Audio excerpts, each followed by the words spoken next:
Morning everyone! My name is Nicole White and this is Coffee with Dragons. So today you're going to be joining me for my very first tutorial ever. A little bit of background, I'm kind of an all-around artsy craftsy person.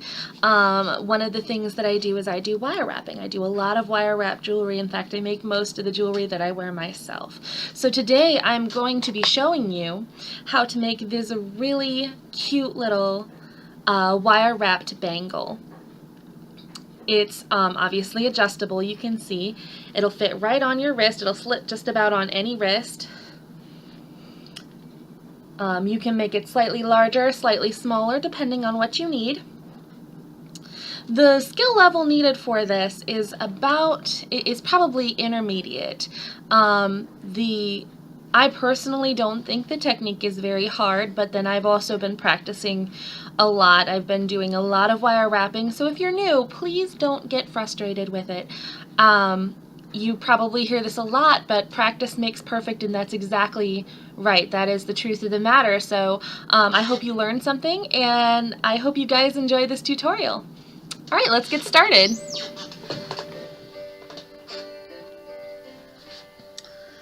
So to start today's video, I have laid out my supplies so you can see what I'm using. I have decided that I'm going to do an autumn themed bracelet, so I have here the colors that I've chosen. It's very important to pick colors that you think will look good together. In the bracelet that I did before, I have it sitting off to the side so that we can reference it.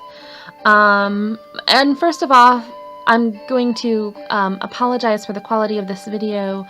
I'm using a basic webcam that I picked up at Walmart years ago, and I'm hoping that very soon I will be able to set up something with a slightly higher quality.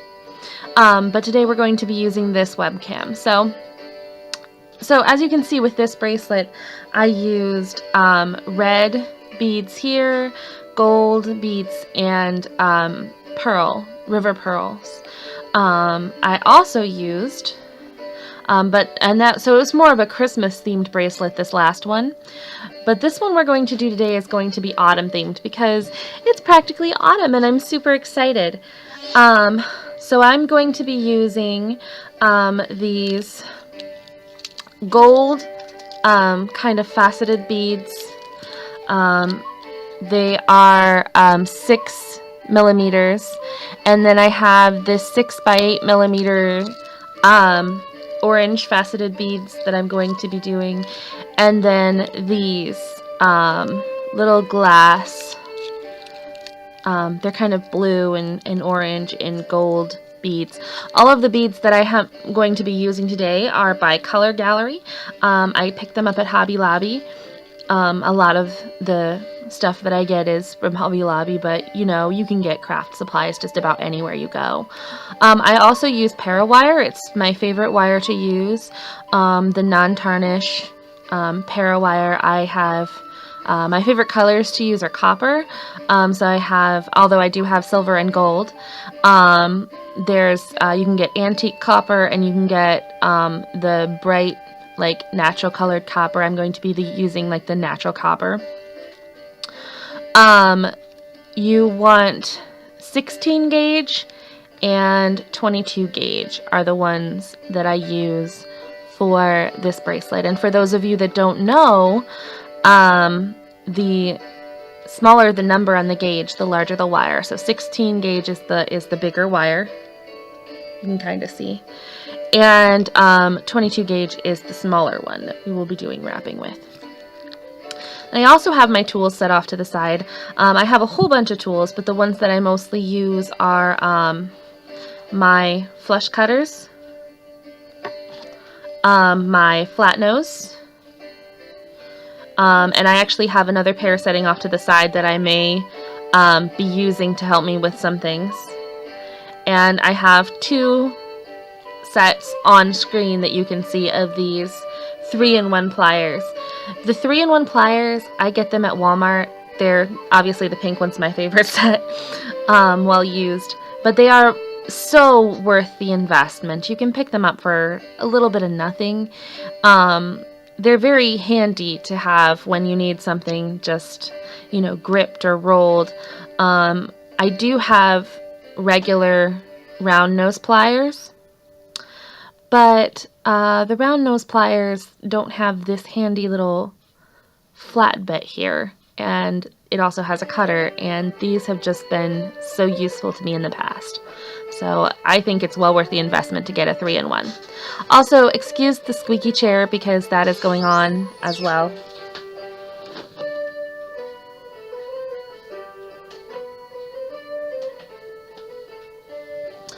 Alright, so to get started,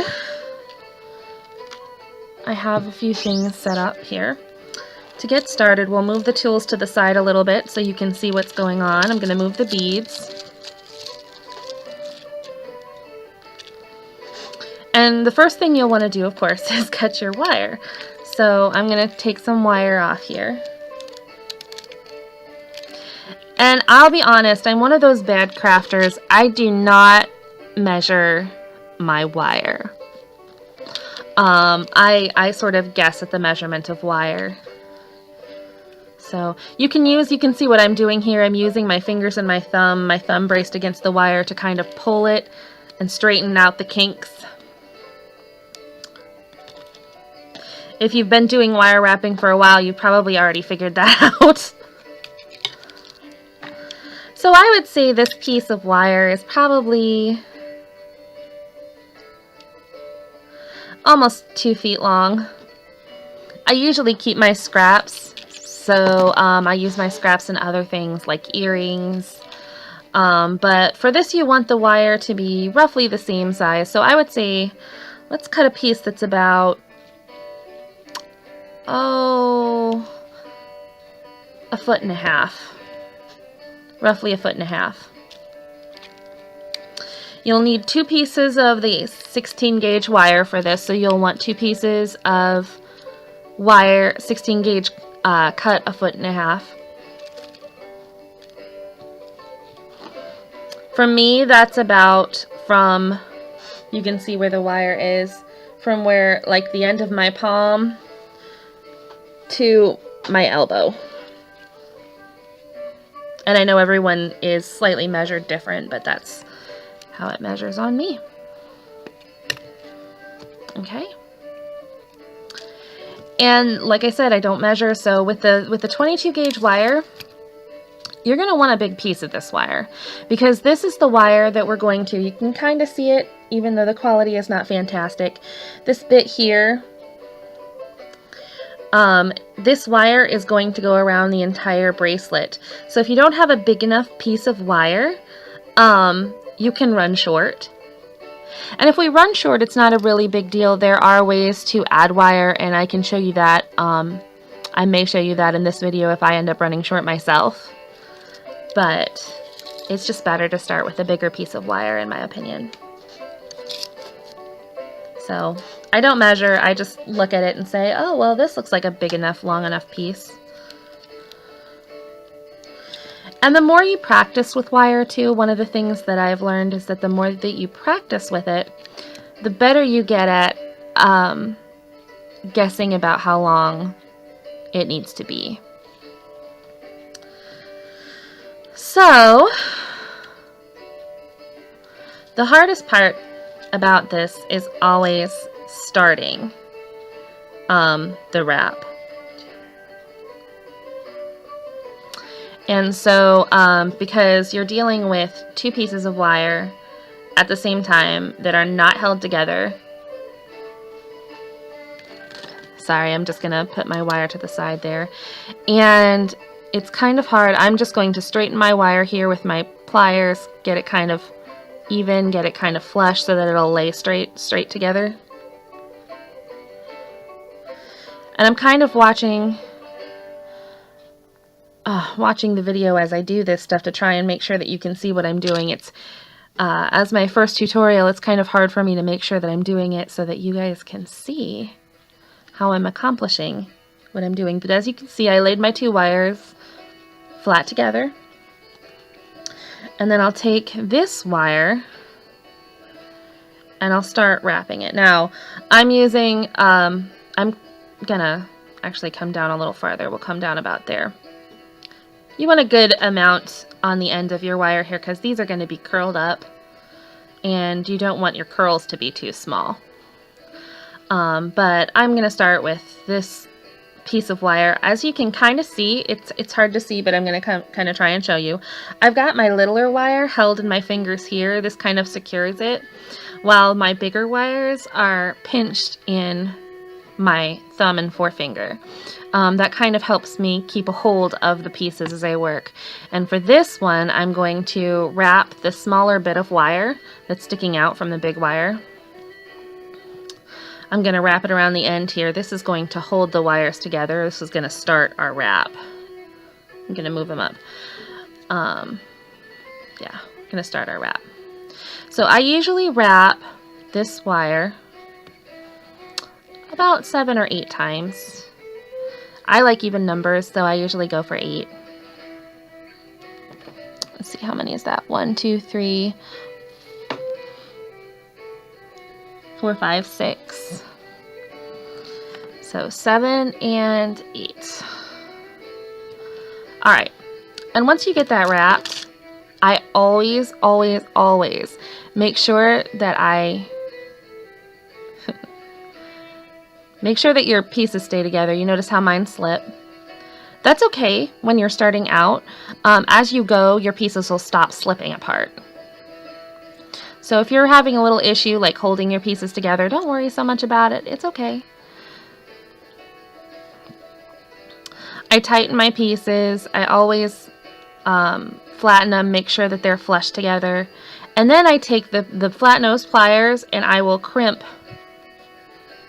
Gonna move that back up a little bit. I'll crimp the wire down flat. And the reason I do that is to kind of help it hold the rest of the wire in place. See, now it doesn't want to slide. I mean, it's still sliding a little, but it doesn't want to slide nearly as much as it was doing before. And then I will take my flush cutters and I will snip the tail off. I'll put that to the side. And I'll make sure that that little end is kind of curled tight against the wire so that it doesn't poke anybody that decides to wear it. So then what I do is you'll notice that the wire that I have here, this long one, is underneath. So I wanted it to start underneath because what I'm going to do now is I'm going to separate the wires just a little bit. Not a whole lot, not yet. And I'm going to take this wire through in between. Can you see how it's coming in between? And I'm going to wrap it twice around the wire that's facing me. So if you can kind of see on this bracelet how that goes a little bit. It's kind of hard to tell. But right here we have the start and then we have it wrapped twice here. So I'm going to wrap it twice. And once it's wrapped twice, I'll take it and I will push the wrap back again like I did before. And now we're ready to start adding our beads. So this is the very beginning. So the first beads that I'm going to do, I'm going to cut my beads loose. I think I'm going to start with the orange.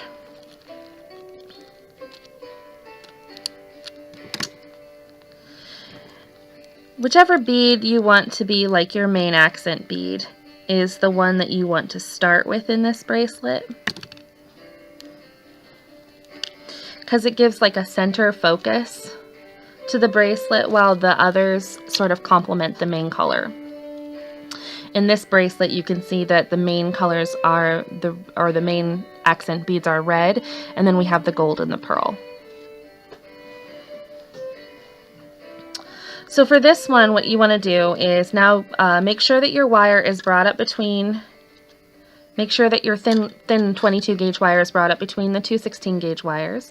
Spread your 16 gauge wires apart. There's a reason for this, and I'll explain that in a minute, but spread your 16 gauge wires apart, and then On the end of the 22 gauge wire, go ahead and string your main accent wire so that it fits right down on that, can you kind of see it? Right down on that center, oops, that center between the two 16 gauge wires. Then what you're going to do is you're going to bring the 16 gauge wires around. You're going to sort of fold them around. It's kind of hard to hold them in place at first. I apologize. But you want to kind of fold them around the bigger wire or the big bead. And then I usually take my flat nose. You can see how in this picture the 16 gauge wires are crossing. That's okay, because what we're going to do now is we're going to take the flat nose pliers and we're literally going to crimp them straight. Can you kind of see that? See how they're crossing? I'm going to take them and squeeze it at the cross so that they straighten out. And this, as you can now see, allows the bead to nestle very gently between your two 16 gauge wires without your 16 gauge wires actually crossing. This is what makes the bed for each of the beads in the bracelet. So it looks like they're in a setting. So then what you're going to do is, you notice how you had your two little wires before we put the bead on. We had you wrap two wires here, and it started underneath and it went over. Well, we're actually going to do almost the exact opposite thing on the other side. We're going to go to the far side of the 16 gauge wires, the one that's farther away from you. We're going to start overhand and we're going to wrap twice.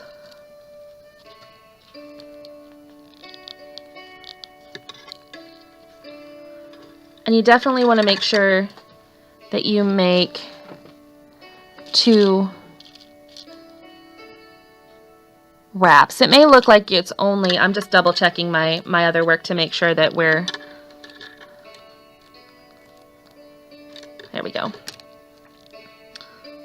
So that you can see the two wraps. See? And now what we're going to do is we wrap 6 times around the 16 gauge wire, both of them together. So 1, can you see? There we go. 1, 2, 3, 4. Sorry for the moving. I bumped my stand. 5 and 6.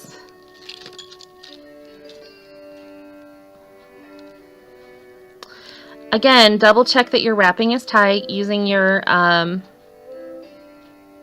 flat nose plier. Bring the wire around the back side, and then we're literally just going to repeat. So this bracelet is simple in the fact that it is made to look complicated, but it's actually repetitive motion to the very end. I'm going to cut one of my next accent strands. In this case, I'm going to use the blue, the gold, the orange, those beads. I'll set that to the side. And so I will wrap twice on the 16 gauge wire that's facing closest to me.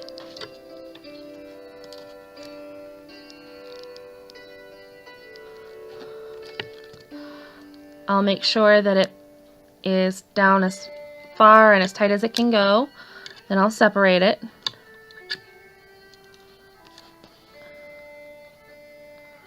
And I'll string a blue bead on.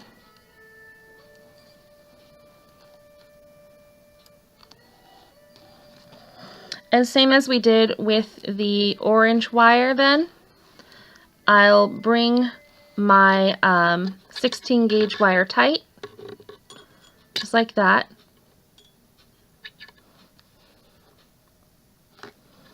and I will crimp it flat with my flat nose pliers. Probably the hardest part of this is making sure that the bead doesn't just slide out and the wires don't just go flat again. You want the bead to stay in the setting, which can make it difficult to flatten the wires correctly, not the beads. You don't want to flatten the beads, you'll break them, which is never any fun. But you can kind of see how that is now laying.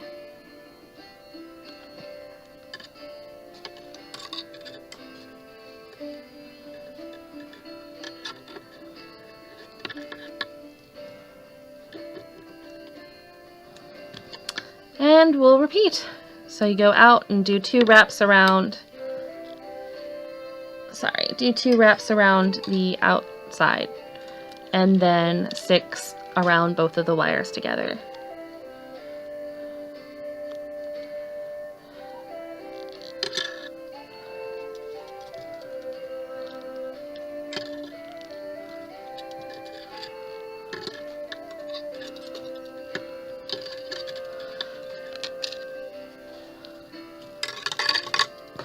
I have found that if you're worried about size, like how do you figure out, excuse the squeaking, how do you figure out what size of bracelet you want to make? I have found that the best size that I have discovered so far is to do 4 of your main orange accent beads, or whatever bead you decide to choose for the accent bead, because those are usually bigger. They're usually the accent beads that I usually use. I mean, you can do these with different sizes, but the ones that I use, and you can't really read it on the color gallery, but it says it's the 6 by 8 millimeters. Those are usually the sizes I use. So 6 by 8, and usually something slightly smaller, and then something even smaller than that. I don't know the sizes exactly. I know I'm being very technical, but like I said, I tend to more eye it than be exactly precise. So I've discovered that the best size so far that has worked on these bracelets, as far as their diameter when they're done, when they're finished, is basically you just do 4 of your accent beads. If you keep following this pattern, 4 of your accent beads, you'll have 6 of your complementary, of your first complementary color, which is for me these blue and gold and orange ones. And then you'll end up with about 3 of your other color. So yeah, that seems to be about the standard.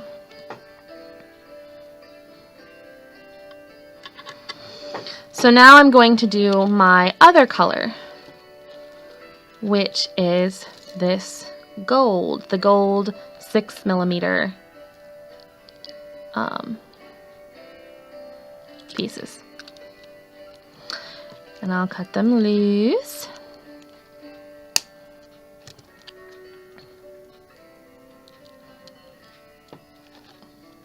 Maybe.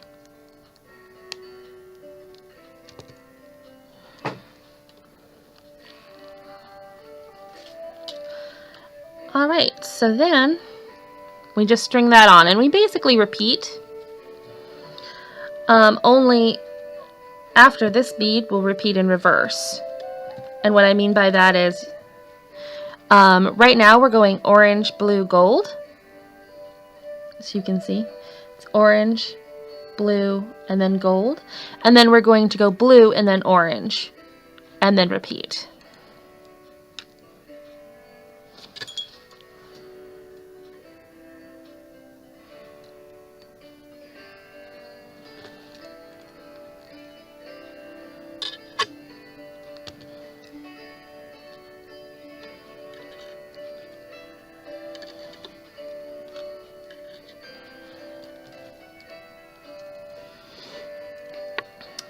So I don't know how long any of you have been wire wrapping, or if you've been wire wrapping long. I don't even know if anyone's really going to watch this video, so this will be an interesting experience. And I do apologize for the fact that it's kind of hard to see with this camera. The camera is not very high quality, I realize that. I hope that even though the camera's high quality and this is my first, or even though the camera is not high quality, excuse me, and this is my first tutorial, and I'm not very experienced with it, I hope that some of you do learn some stuff from it. But a little bit of background on me. I am now 29. I currently work full-time at Barnes & Noble, my local Barnes & Noble. And sorry, I'm just moving the thing away because this long piece of wire, I'll finish telling you my background in a moment, but this long piece of wire, one of the things that you'll probably notice is it's kind of hard to deal with it. Like it keeps wanting to get in the way of things. It's very long, which is important, but it also tends to just kind of get in the way as you're working. So that's why I keep seeming to jerk the work around. So that's the, oh, sorry for the bumping my easel again. 5th and then 6th wrap. There we go. Anyway, so I currently work at my Barnes & Noble full time. I love working there. I think it's a lot of fun. I get to be around books all day, and books are one of my favorite things in the world. So, but I also am an extremely crafty person. I just cannot like sit still. I can't keep my mind, I have to always keep my mind busy with something. And so I started making jewelry when I was younger. I was about 17 when I started making jewelry. I'm 29 now. And I literally started my first wire wrap piece. It's really kind of a sad excuse for a wire wrap piece. But I still have it. It's kind of funny. It's, looks kind of like a little bit like wire tree branches, or I thought it did when I started it, only now I'm not so sure what I think of it. And I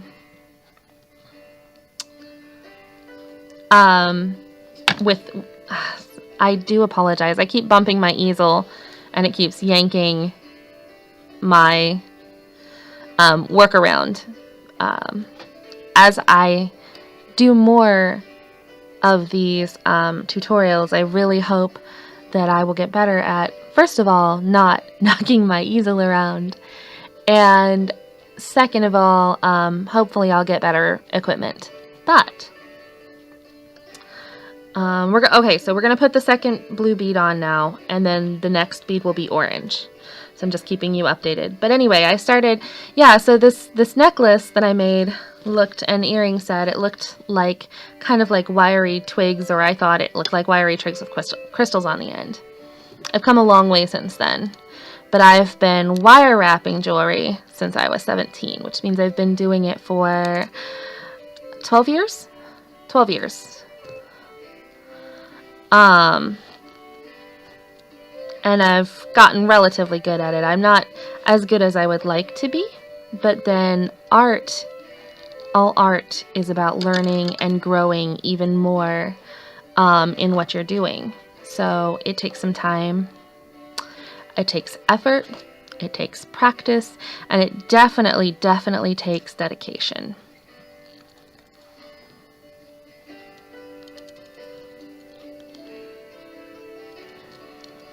So we're gonna wrap the wire 6 times around this. You can kind of see how it's coming. It's really looking nice. I really like this raw copper color. I mean, I like the antique color too. But I like the raw copper color because of how it seems to make other colors just really pop. I've done a lot with the antique copper too. And it's really funny though, because a lot of people assume, like, they'll see a piece that I'm wearing and they'll think that it's vintage. They'll think that it's from like the 20s or or even earlier sometimes. And it's not. I may have made it the day before. 6, that's 6. So, but yeah, I mean, it makes for beautiful, beautiful. Wire wrapping is a lot of fun. It takes practice, but my dad used to always tell me that if you can see it, if you can imagine it, you can make it or you can paint it. My dad was an artist. And so he painted with airbrushes. He did airbrush artwork on the back of motorhomes. So sometimes we would travel the country doing that. And so one of his biggest lessons to me was that if you can see it in your mind, if you can dream it, if you can imagine it, then with practice, you can create it. And so that has been one of my mantras. So now we're going to put on the second accent bead. This is the orange one. You can really kind of see how that's lining up. It looks really pretty. I wish you guys could see it better in the camera. Let's see if I can do an up close bit a little bit so you can kind of see it. I can't really zoom this camera yet. Like I said, I am planning on getting a better hookup. Might be able to use my phone next time, but this particular time, I couldn't figure out how to get it to hook up properly to do this, so I decided the webcam was just the better way to go. Alright, so we'll continuing on.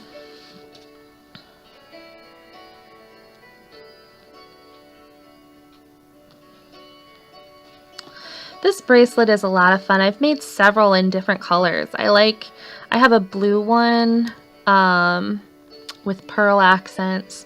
I like using pearl accents a lot in my stuff.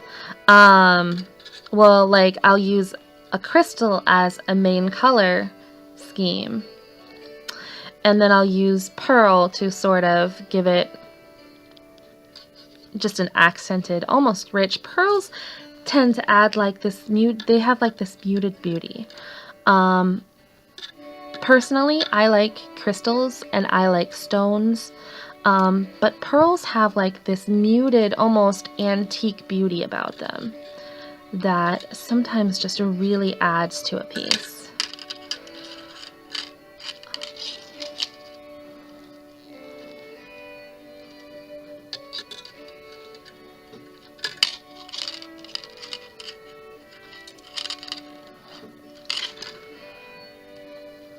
I hope you kind of can see what I've been doing, how I've been working it. I know it's kind of hard to see, and I have a tendency. I'm still trying to figure out how to keep my hands out of your way so that you can see what I'm doing.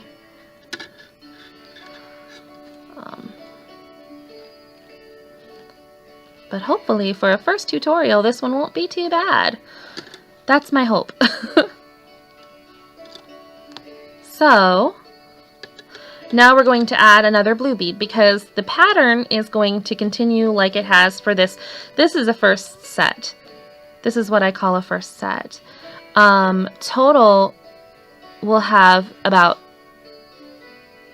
3 sets. They start with an orange bead and then they end with an orange bead. And the bead that ends like this bead here, it ends the first set and it'll start the second set. So that's why there are 4 of these accent beads in this piece. But yeah, so our pattern right now is orange, like the blue ones, gold, blue, and then orange. And then it's going to repeat. So this one's going to be orange and then blue, gold, blue, and then orange again. And when we have 4 of these orange beads on the bracelet, we'll be ready to end it.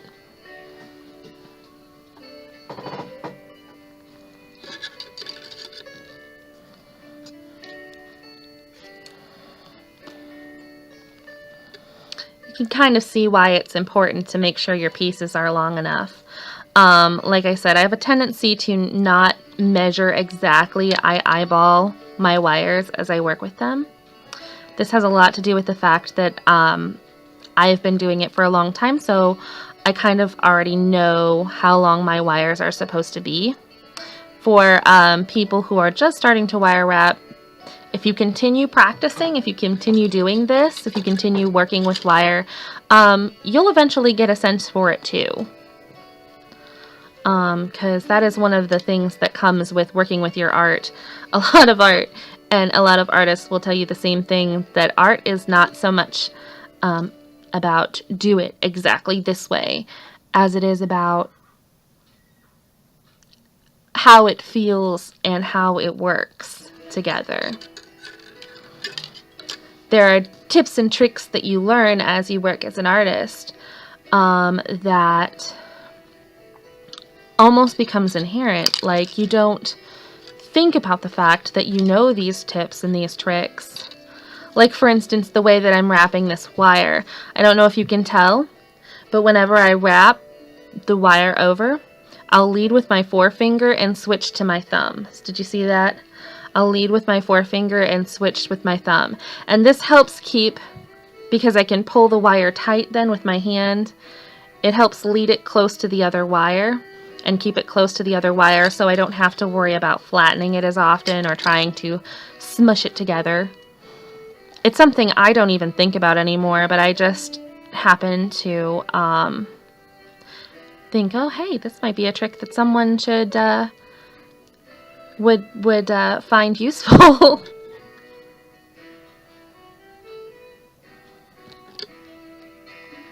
So the interesting thing about this bracelet too is that these two 16 gauge wires, they actually never cross in the bracelet. Like, they kind of look like they do, but they don't. They actually never cross. They're just sitting side by side. And the wrap is what holds the thing, the 22 gauge wire wrapped around it is what holds the whole thing together. So our next bead is going to be a little gold one. I'm going to do these two little wraps here.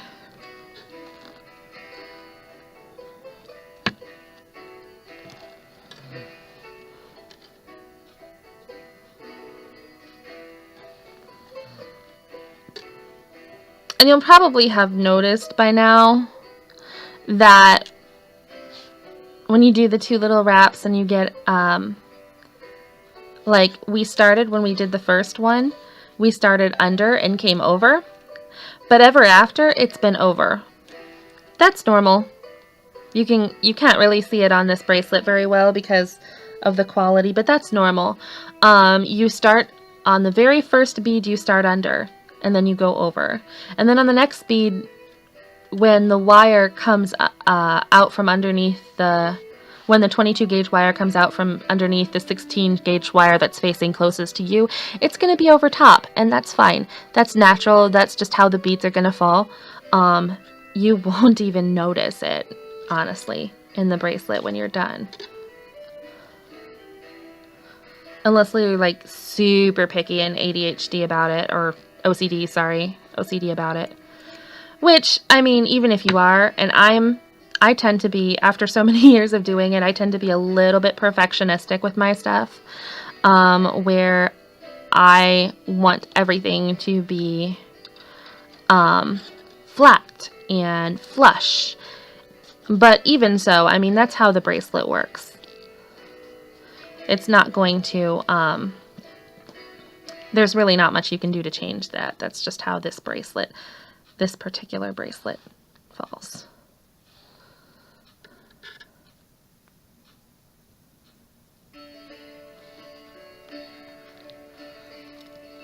One, two. I'm doing a different kind of wrap now because I'm just in a hurry. 5, 6. I'm also still getting it pretty flush, but that also takes practice.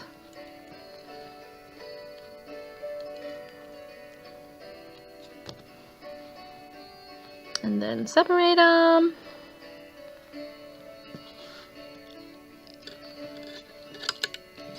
Also, separating these wires doesn't just help give you, I'm going to do a thing. You can kind of see what I'm doing. I'm just tightening the wire there. Separating these wires at the base doesn't just help sitting the bead. It also helps you get these two wraps close together close to the base so that it's actually sitting in position. So then we string on a blue bead and continue. You probably noticed, but when I put the bead on, I'm just going to show you here. I probably should have shown you sooner, but I usually hold the bead on the bottom of my finger, like I'm holding the bracelet with my left hand, and the bracelet's sitting in my hand with my fingers and thumb, and my forefinger is sort of supporting the bead and the V of the 16 gauge wire.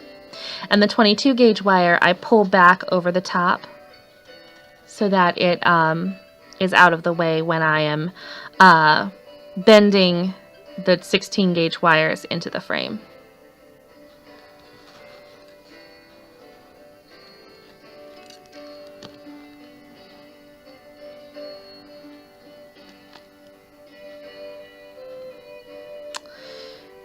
And you guys can kind of tell I just made a mistake. I let the bead get out of the frame, and the frame, when I crimped the wire, became too small, and that's okay.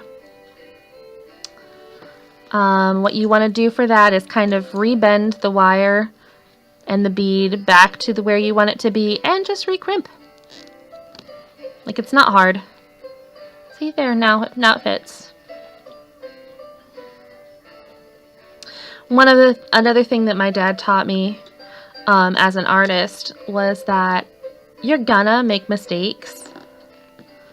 You're gonna mess things up, and that is perfectly okay. I was saying earlier how I'm a little bit of a perfectionist. Yeah, I mean, I am. I like to have things look a certain way when they're finished, but you'll never believe, I mean, you might if you're a continual artist, how many times there are so many times that I've messed up and almost ruined a project and wasn't sure how to finish it and was totally and completely freaking out because how was I going to make this work? How was I going to fix the problem that I had just made, the mess that I had just made, and make it look good?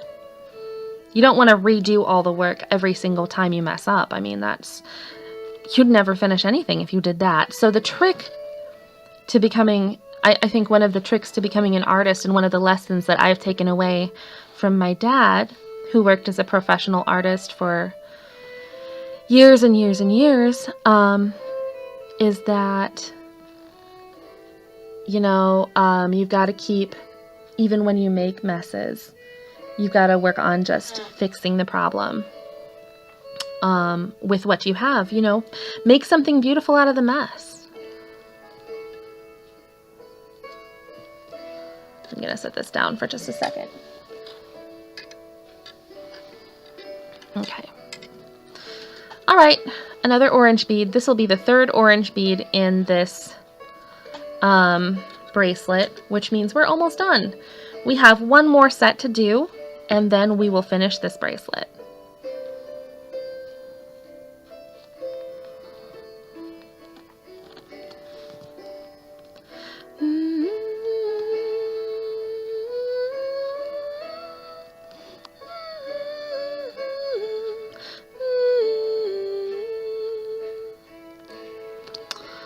You can hear my Celtic music playing in the background. I'm super fond of Celtic music and a lot of traditional folk music too, actually. But Celtic music and the really soft, beautiful sound and the voices that usually accompany with it, the flutes and the strings, stringed instruments that play it. It was really some of the first music that I just connected to as a young teenager, and I've loved it ever since. So you can see we've got 2 sets done. We've got orange, blue, gold, blue, orange, blue, gold, blue, orange, and one more blue, gold, blue, and orange, and then we will finish this bracelet.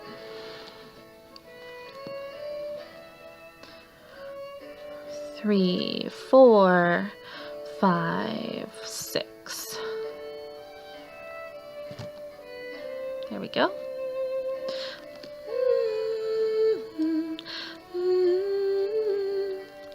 And every once in a while, I like to just go back through. I'll straighten things as I work. I'll recrimp things with my flat nose plier. Really, my flat nose plier is one of my best and most favorite tools ever. It's the most useful. I have several flat nose pliers that sit by me at all times. Oh, that's the phone. Give me a moment.